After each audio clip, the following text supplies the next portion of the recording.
Smoke filled the sky, and the ground shook with every explosion. The war had come to its end, and the field was covered with broken ships. Bodies and fire. Carol, the alien warrior, crawled across the dirt. Her armor burned and cracked. Blood, black and thick, dripped from her shoulder. Her left eye was swollen shut, and her breathing was weak. The stars above looked cold and silent. She once believed they were full of hope, but now they only watched her die. Her people, the Tavari, had fought bravely. They were strong, proud, and fearless. But today, they had lost. The enemy, the Vorlok Empire, had sent everything: drones, walkers, gas, fire. Carl saw her squad fall one by one. She couldn't save them. Her ears still rang from the last blast. Her hand trembled as she touched her leg, broken in the distance. She heard metal footsteps, enemy soldiers searching for survivors. She could not move anymore.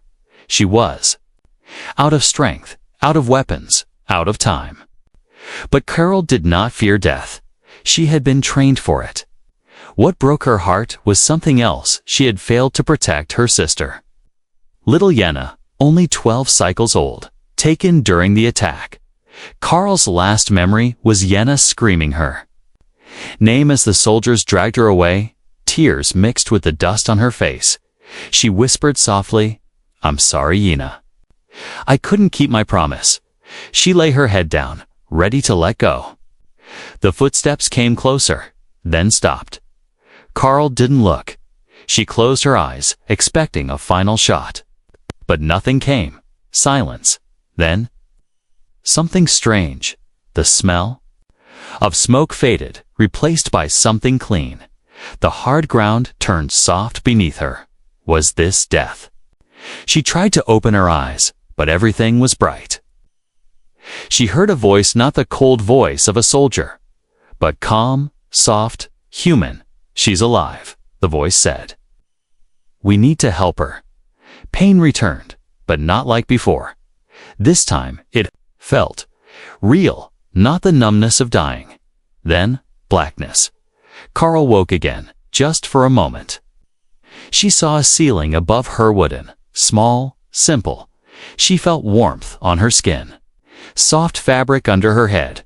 Her armor was gone, and her wounds were bandaged. A human sat beside her, a man with short, dark hair, tired eyes, and gentle hands.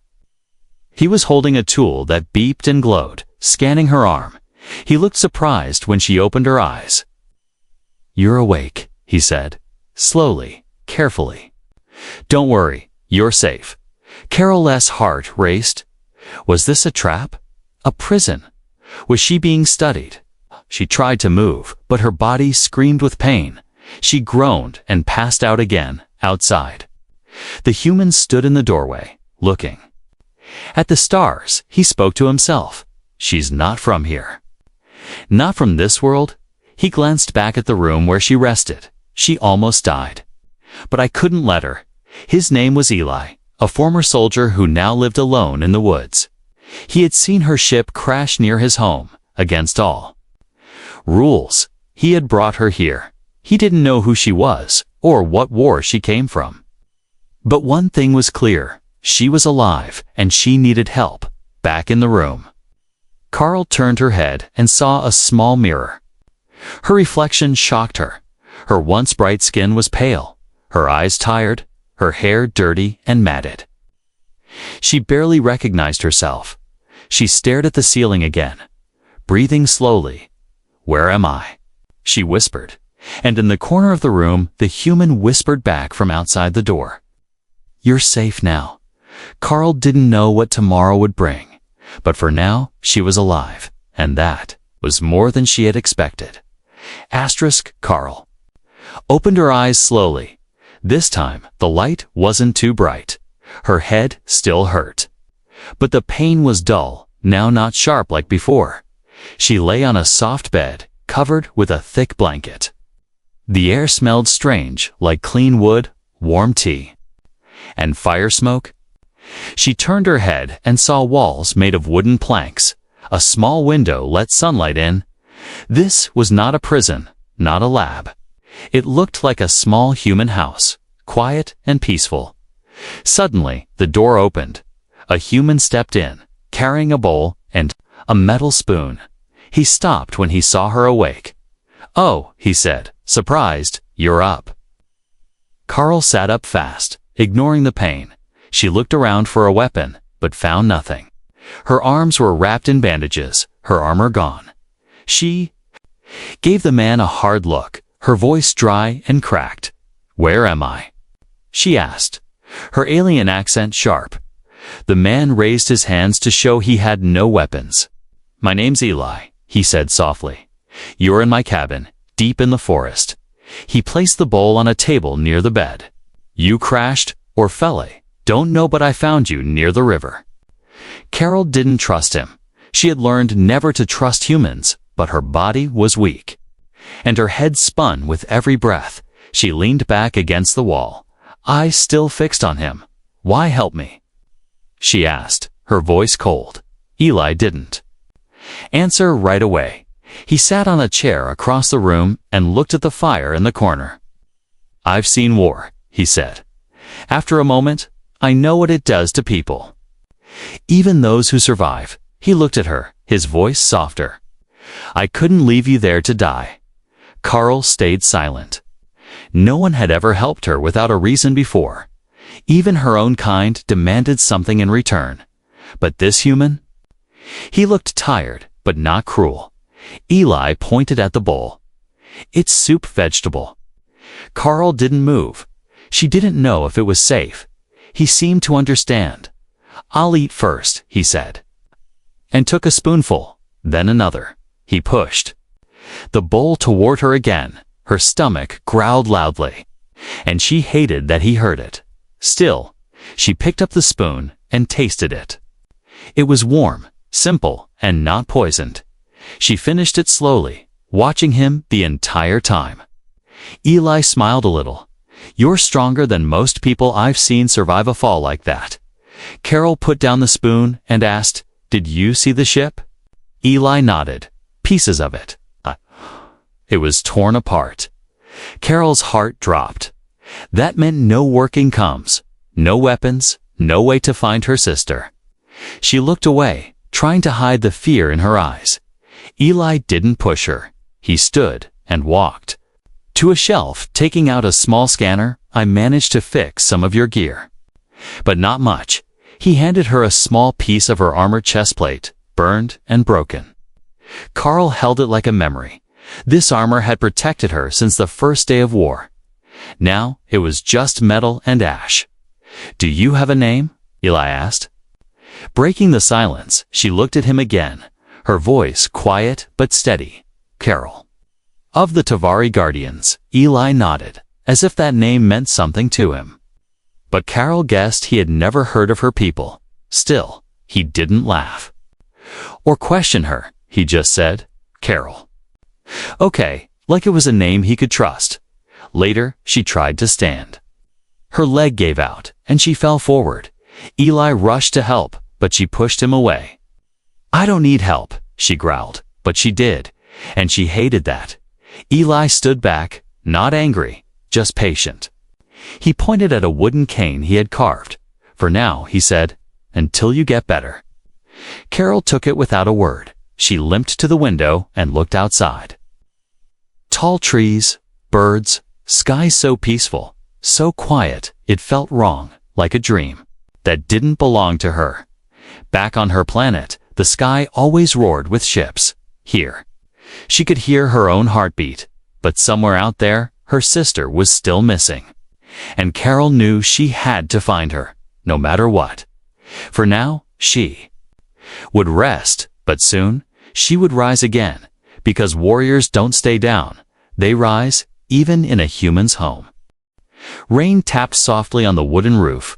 Carl lay awake, staring at the ceiling in silence. The warmth of the blanket covered her body, but not her thoughts. Her body was healing, yes, but her heart still carried the weight of loss. She sat up. Slowly, her arms still sore, her legs stiff. The wooden cane leaned beside the bed, waiting like a loyal friend. Carol hated needing help, but she had no choice. She gritted her teeth and stood up. Limping toward the small mirror near the door, her reflection made her pause. Gone was the shining armor and proud face of a warrior. Now she looked thin, bruised, tired. But her eyes, sharp and silver still, held fire. That fire reminded her who she was, a Tavari, a protector, a sister, downstairs. Eli sat by the fire, fixing an old radio. He looked up when he heard her step. "You're walking better," he said, with a smile. Carl nodded, but said nothing. She sat on a wooden chair near the window and stared outside. The forest looked calm, the rain making the leaves shimmer. Carl watched a bird hop from branch to branch. So free, so alive. Eli placed a cup of hot tea beside her. "Drink," he said. "Good for your strength." Carol picked it up, held it for a moment, then took a small sip. It was bitter, but warm. Like truth, she thought. They sat in silence. For a while, the only sounds were the rain and the soft crackle of the fire. Then Eli spoke. "Your wounds are healing well, but your mind." "Not so much." Carl looked at him, surprised. "You speak as if you know my mind," she said, coldly. Eli didn't flinch. "I don't," he replied, "but I know pain when I see it." Carl turned away. Staring into the trees, there was a girl, she whispered. "My sister Yenna." Eli said nothing. Letting her speak, they took her. During the attack, and I couldn't stop them. She clenched her fist, her nails digging into her palm. I failed her. Eli looked down at his hands. "I lost my brother in the war," he said quietly, "bombing run. I was supposed to be there with him, but I got sick and stayed behind." Carl slowly turned her head to him. "And you live with that?" she asked. Eli nodded. "Some days it gets heavy," he said. "Other days, I try to carry it better." Carl didn't reply, but something shifted inside her. She had never shared her pain with a human before. She had never wanted to, but Eli. He listened, and he didn't judge. He just understood, in his own way, later that day. Eli brought a small metal box to the table. "I found this near your crash site," he said, opening it. Inside were burnt wires, a cracked screen, and one glowing green button. Carol gasped. "That's a Tavari signal box," she said, rushing forward. "If I can fix it, I can track the ship they took Yenna on." She picked it up and examined it with shaking hands. "Some of the circuits are fried," she muttered, "but the core is still alive." Eli watched her. "Impressed, you know tech," he said. Carol gave a tiny smile. "I wasn't just a warrior, I was a scout for the next few hours." They worked together. Carl showed Eli how Tavari tools worked. He used his human tools and steady hands to help reconnect wires. They were different in every wave, but their goal was the same. As the sun began to set, the signal box beeped softly. Carl's eyes widened. "It works," she whispered. A small map flickered on the screen, showing a red, blinking dot far in the east. "That's where they took her." Eli leaned in. "How far is that?" Carl looked at the scale. "Maybe 2 days if we move fast." She looked at him, her voice strong. "I'm going to find her." Eli didn't hesitate. "I'll go with you," he said. Carl stared at him, confused. "Why?" "You're saved." "Me? I didn't forget that," he said. "And I know what it's like to need someone." For a long moment, she just looked at him. Then she nodded once. "Then we leave at first light." That night, Carl stood outside, looking at the stars.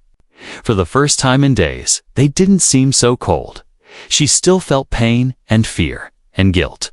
But now, she didn't feel alone, and sometimes that was enough to begin healing. The forest was quiet as the first light of dawn touched the sky. Carl stood at the edge of the wooden porch. Fully dressed in pieces of armor Eli had cleaned and repaired. Some parts didn't fit right, Some were replaced with human material, but it was better than nothing. She moved her shoulder slowly, testing the metal plate he had welded. It didn't shine like Tavari steel, but it held. Eli stepped outside. Holding a worn leather backpack, he had packed food, water, and tools for their journey. Carl turned to him, her expression calm but focused. "You sure you're ready for this?" she asked. Eli nodded. "You said 2 days east, right?" "Let's not waste time." They started walking through the thick trees. The air was cool, and birds sang softly above them. Each step took Carl further from the safety of the cabin and closer to the pain of the past. They didn't speak much at first. Carl led the way, her eyes scanning the woods. She moved like a soldier, sharp, alert, silent. Eli followed behind, slower but steady. He wasn't trained for war, but he didn't complain. By midday, they reached a wide stream. Carol paused, kneeling down to drink and refill their canteens. Eli sat on a flat rock nearby, watching her. "You're not like other aliens I've heard about," he said. She looked up, wiping her mouth. "And what have you heard?" Eli shrugged, "That they're cold, cruel, only care about power." Carol's lips curved into something close to a smirk. "That's not too different from what we hear about humans." They both chuckled just a little. But it was the first shared laugh between them. It didn't last long, but it changed something as they walked again. Carl spoke. "My people have been at war for over 20 years, she said. "My sister was born during a battle. She's never known peace." Eli listened closely. He didn't interrupt or try to give answers. He just walked beside her. That kind of silence felt different to Carol, not empty, but safe. Later, they reached a clearing, where a broken escape pod rested in the grass. Carol checked it quickly, searching for signs of other survivors. But it was old and empty, covered in moss and dust. She stood silently, her hand resting on the cold metal. Eli came up beside her. "Was someone you knew inside?" He asked. "No," she said, "but someone died here. That much, I know." She looked up at the sky. "Too many died." Eli placed a small flower on the pod without saying a word. Carl watched him, surprised. "Why did you do that?" He shrugged. Felt right. She didn't say it out loud, but in her heart, she thought, "Strange man, but not unkind." That night, they made a small camp near a rock wall. Eli started a fire while Carl cleaned a small wound on her leg. He handed her a blanket, and she took it. Still unsure why he was helping so much. "You could have left me to die," she said suddenly. Eli looked at her. "Yeah, I could have. Then why didn't you?" He stared into the fire. "When I saw you lying there, broken, bleeding, it reminded me of a friend," he said. "During the war, I found him like that. But I was too late." His voice dropped. "This time, I wasn't." Carl listened quietly. She felt something tighten in her chest, something she didn't like to feel. Emotion. Soft, warm, painful. "No one has ever helped me without asking for something in return," she said. Eli looked at her with gentle eyes. "I'm not no one," he replied. They didn't speak again that night. But the silence between them wasn't cold anymore. In the morning, they walked again. The forest slowly began to change. More hills, fewer birds, a sharp wind. Carl's signal tracker beeped softly in her pocket. The red dot was closer, now maybe. 1 day's journey left as they climbed a steep path. Carl slipped on loose gravel. Eli grabbed her arm before she could fall. She looked at him, surprised again. "You don't stop, do you?" He smiled. "Not when I care." Carl didn't smile back. But she didn't pull away either. By the end of the day, they reached a cliff with a view of a small valley. In the center was a large silver building. "Carly, not human." Carl pointed, her voice hard. "They're holding her there." Eli looked down at the building, then at her.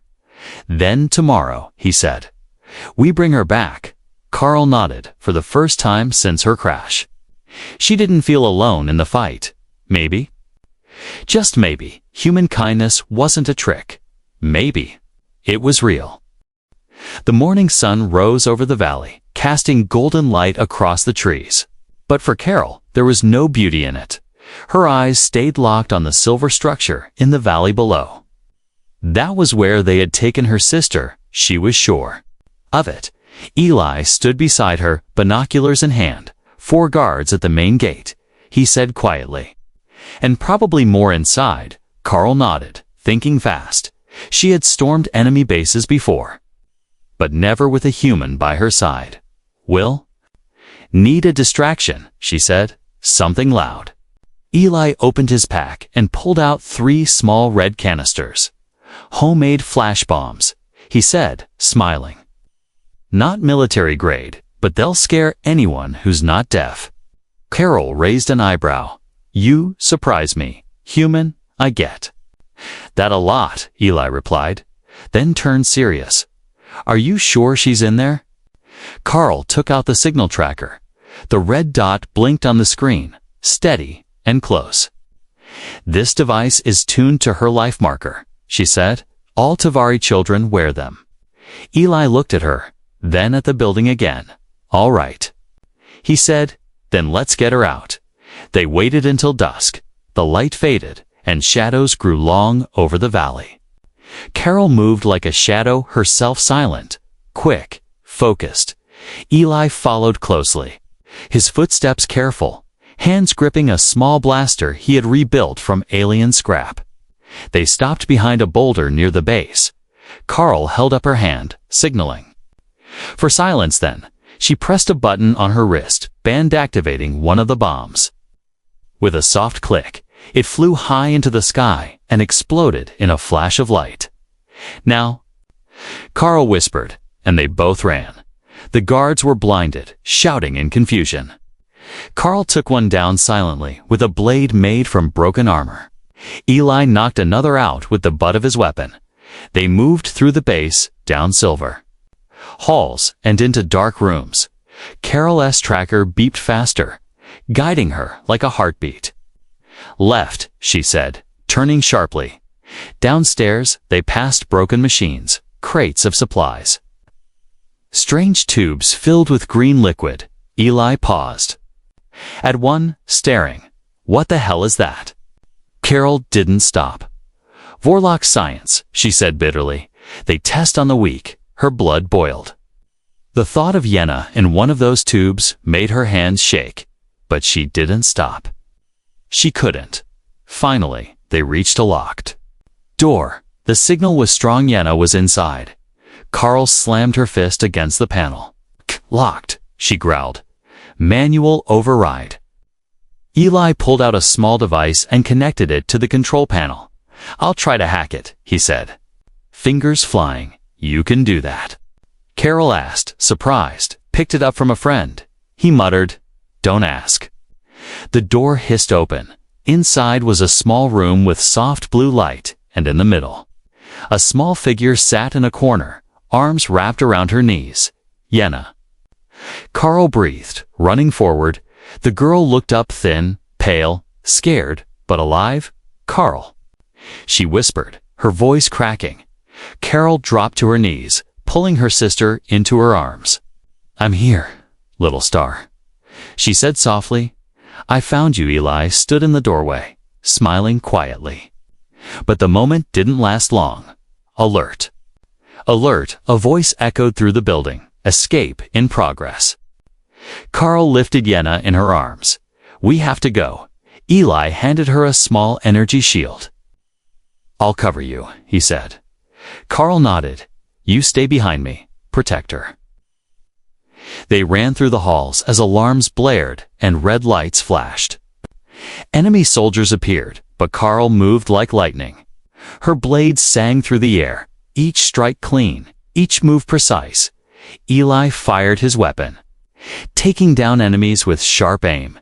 He had never fought like this before, but for Carol and Yenna, he gave everything. Smoke filled the halls, and the building began to shake. Carl had thrown a final charge into the power cord just in case they burst through the main doors.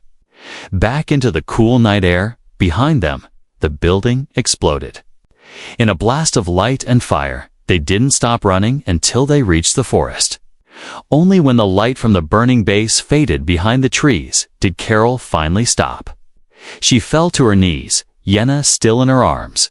Tears ran down her cheeks, not from pain, but from relief. Eli bent down beside them, breathing hard. "She's safe," he said, smiling. "You did it, Carol." Looked at him, eyes full of something new, something warm. "No," she said quietly. "We did it." The fire in the valley still glowed behind them. Smoke rose high into the sky, and the night was filled with the scent of burnt metal.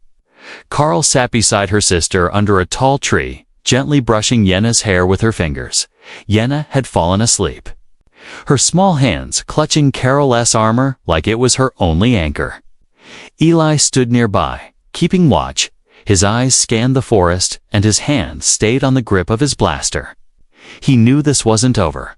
"They'll come," he said quietly. Carl didn't look at him, but she nodded. "They won't let this go." The Vorlok never left survivors. They would come with full force to take back what they thought was theirs. And this time, they'd bring more than just guards. "We can't run with her in this condition," Carol said. "She's too weak." Eli looked at her. "Then we stand and fight." Carol's eyes narrowed. "You're not a soldier," she said. "No," Eli agreed, "but I won't let them take her again." She looked at him for a long time. She saw the fire in his eyes, the same fire that once burned in her own. And for the first time in a long time, she felt something like hope the next morning. They moved deeper into the forest. Carl found an old cave hidden behind thick vines. "This will do," she said, stepping inside. It was dry, dark, and narrow, easy to defend. Eli helped build traps using wire, logs, and small explosives. Carl taught him how to move silently, how to see signs in the dirt in return. He showed her how to use human tech motion sensors. Radio jammers, EMP mines, they worked together like they had done it for years. Their hands moved fast, their minds focused. Time was short, but they didn't waste a second. Carl checked her energy blade, only one good charge left. She pulled out her broken chest plate and smiled faintly. Eli had carved a symbol on it, 2 stars inside a circle. "It's for you and Yenna," he had said, "a family mark." She didn't reply, but she had kept it. That night, Carl sat by the cave entrance watching the stars. Yenna was asleep inside, wrapped in soft cloth and Eli's extra jacket. Eli sat beside her, the silence between them warm and calm. "She's safe now," he said. "For now." Carol answered. She looked at him, her voice low. "You didn't have to stay." Eli smiled. "Maybe not," he said. "But I wanted to." Carol didn't say anything, but in her heart, she felt something unfamiliar. Trust. The next day, the forest grew silent. Even the birds had disappeared. Carl crouched low, her eyes sharp. "They're here," she whispered. Eli nodded, raising his blaster. He had taken position behind a wall of rocks near the path. Carl hid high in the trees with her blade. Yenna laid deep in the cave, behind 2 layers of protection. Then they came: black armor, red visors, heavy boots. 5 soldiers moved like machines, weapons ready. Behind them, a scout drone flew low, scanning the ground. The moment the first soldier stepped into the trap zone, Eli triggered the EMP. The drone dropped like a stone, sparks flying. The forest lit up with noise. Carl dropped from the tree like a shadow. Her blade lit up with blue fire, slicing through the first enemy's armor. Eli fired from cover, hitting another in the chest. 2 more turned toward the cave, but the second trap activated. Spiked logs flew down, slamming into them. Only 1 soldier remained, bigger than the rest. He charged at Carol, knocking her into the dirt. Her blade flew from her hand. And he raised his weapon, but before he could fire, Eli ran forward, tackling him from behind. The two men struggled, fists flying. Eli grunted in pain as the soldiers slammed him into a tree, but Eli didn't stop. He grabbed a sharp rock and struck the side of the soldier's helmet. The enemy screamed and stumbled. Carol picked up her blade and ended it with one clean strike. Silence returned. Eli sat on the ground, bleeding. From his lip, Carl helped him up, her face unreadable. "You're insane," she said. He smiled through the pain. "Yeah, but it worked." They returned to the cave. Yenna was still safe, still sleeping. Carl looked down at her, then at Eli. "You fought like a warrior," she said quietly. Eli shook his head. "I just did what I had to do." Carl placed a hand on his shoulder. "You chose to stay, to fight, and to bleed for someone who isn't even your kind." Eli met her eyes. "You are my kind," he said. "You care, you protect, you love. That's what makes someone human, Carl." She stared at him, stunned. No one had ever said that to her before, not even her own people. In that moment, something changed. Not just between them, but inside her. She was no longer just a warrior. She was something more, and with Eli and Yenna beside her. She wasn't just fighting for survival anymore, she was fighting for freedom. The sky was clear the next morning. No smoke, no sounds of battle, no signs of enemy ships. Just the wind through the trees and soft sunlight dancing across the ground. Carl stood at the edge of the cliff, looking out across the valley. It was the same place where she had once planned to die now. She stood with strength in her body and peace in her eyes. Yenna sat beside Eli on a rock, eating a warm meal and laughing for the first time in days. Carl watched them both, her heart full of quiet emotion. She had carried guilt for so long for failing her people, for losing her sister. But now, Yenna was safe. And Carl was no longer alone. Eli looked up at her, raising a hand in greeting. Carl gave a small nod and walked over. "Her fever is gone," Eli said. "She's getting stronger." Carl sat beside her sister, brushing a leaf from her hair. Yenna looked up at her with bright eyes. "Are we going home now?" she asked softly. Carl froze. She had thought of that too, but what was home now? The Tavari fleet was scattered, her planet in ruins. There was no ship to return to, no base, no army, just her, Yenna. And Eli, she looked at him. He didn't say anything, but he seemed to understand the question in her eyes. "You don't have to decide right now," he said gently, "but if you want, you can stay." Carl looked around at the trees, the hills, the open sky. It wasn't her home planet, but here. She was alive here. Her sister laughed again, and here. She had found a kind of peace she had never known in all her years of war. They spent the next few days rebuilding Eli's cabin. The roof had been damaged by the rain, and the front wall still had blaster marks. Carl used her armor scraps to strengthen the doors. Eli showed Yenna how to grow food in the small garden. At night, they sat around the fire and shared stories. Eli talked about Earth, about cities and oceans and music. Carl shared tales of the Tavari moons, of glowing rivers and sandstorms that sang through the canyons. Yenna listened with wide eyes, asking questions no one had asked in a long time. Each day felt brighter than the one before. Each night was quieter, warmer, safer. Carl had stopped counting time. She no longer waited for war to return. Instead, she listened to the wind. And it no longer sounded like a scream. It sounded like a welcome.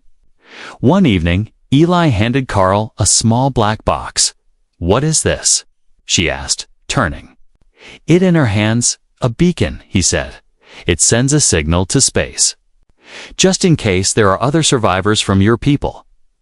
Carl stared at it, silent for a long moment. Her fingers hovered over the switch. She could send a call. She could bring others here. they were still out there, but she didn't. Press the button, not yet. Instead, she looked at Eli and asked, "Why would you build this for me?" Eli shrugged. "You deserve a choice," he said. "You deserve to decide who you are and where you belong." Carl smiled softly, her first real smile in a long time that night. As the stars shone bright above them, Carl sat with Yenna.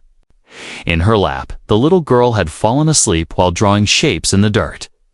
Eli sat across the fire, fixing one of the radios again, humming a human tune. Carl looked at them, one human, one child, and one tired warrior, not the family she was born with, but perhaps the family she was meant to find. She whispered quietly, "This world, it's not mine." Eli looked up. "I know, but maybe," she continued. "I can make a new one here." He nodded. "You already have." The next morning, Carl took the beacon and walked far into the forest. She dug a small hole and placed it inside. Then she covered it with earth, carefully, like planting a seed. She didn't need to send a signal anymore. Not yet. Her people would find her when it was time. For now, she had a sister to raise, a home to build, and a man who had shown her that kindness didn't always come with a price. As the sun rose again, Carl stood outside the cabin. Yenna laughed inside. Chasing a small bird with wide arms, Eli called from the garden. Carl took a deep breath, feeling the wind on her face.